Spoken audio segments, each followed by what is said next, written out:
Perkenalkan, nama saya Nofriski Dipan dengan NIM 2014201113. Saya mahasiswa di Universitas Pembangunan Indonesia Manado, kelas 4 keperawatan semester 7. Saat ini saya akan menjelaskan sedikit tentang apa itu keperawatan bencana pada usia lanjut. Bencana dapat terjadi kapan saja dan di mana saja. Berbagai hal dapat menjadi penyebab bencana, seperti kondisi alam atau pembuatan manusia. Bencana yang terjadi akan mengakibatkan kerugian material, kecacatan, bahkan kehilangan nyawa. Oleh karena itu, untuk mencegah timbulnya bencana ataupun dampak buruk akibat terjadinya bencana, diperlukan pemahaman tentang manajemen bencana. Definisi bencana menurut Federasi Internasional Palang Merah dan Bulan Sabit Merah dalam WHO ICN 2009, bencana adalah sebuah peristiwa bencana yang tiba-tiba serius mengganggu fungsi suatu masyarakat dan menyebabkan manusia, material, dan kerugian ekonomi atau lingkungan yang melebihi kemampuan masyarakat untuk mengatasi dengan menggunakan sumber dayanya sendiri.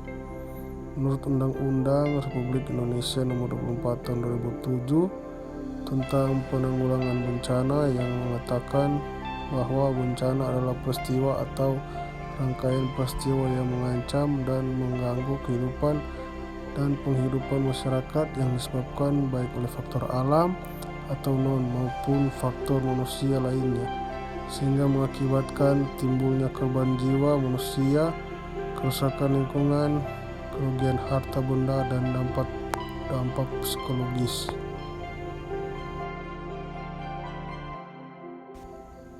Macam-macam bencana. Yang pertama, bencana alam, gempa bumi, tsunami, gunung meletus, banjir, angin topan, tanah longsor. Kedua, bencana non-alam, tumpahan bahan kimia, radiasi nuklir, kebakaran, kecelakaan transportasi. Keperawatan bencana pada lanjut usia.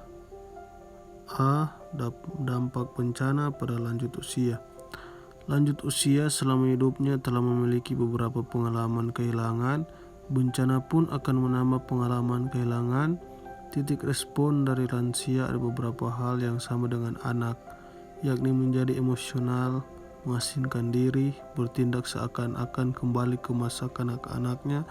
Respon pada saat kejadian pun beraneka ragam, seperti kegelisahan dan ketakutan, baik yang disadari maupun tidak disadari.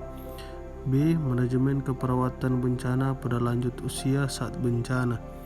Setelah fase takut bencana dilalui, maka lansia akan melanjutkan kehidupannya di tempat pengungsian.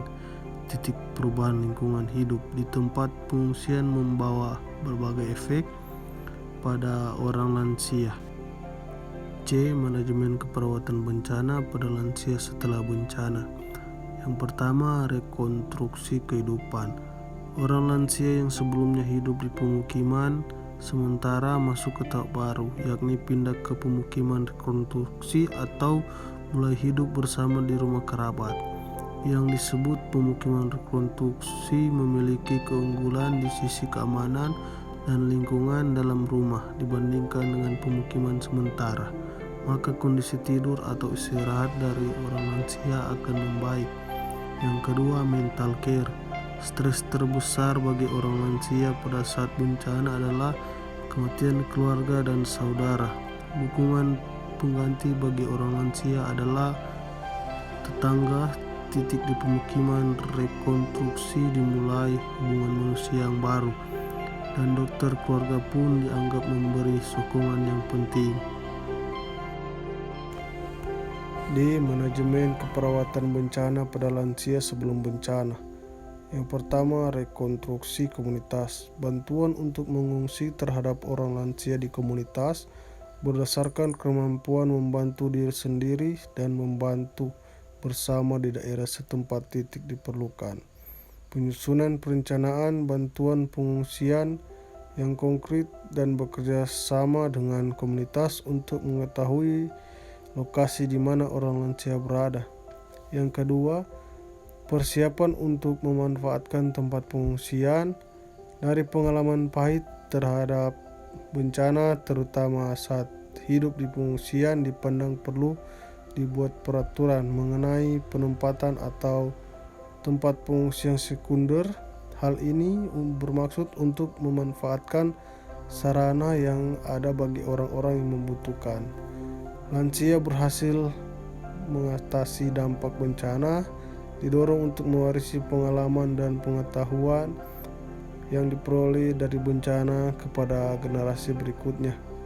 Kita dapat memfasilitasi lansia untuk berbagai pengalaman mengenai betapa bagusnya hidup bersama di pengungsian dan betapa tinggi nilai nyawa kita. Terima kasih.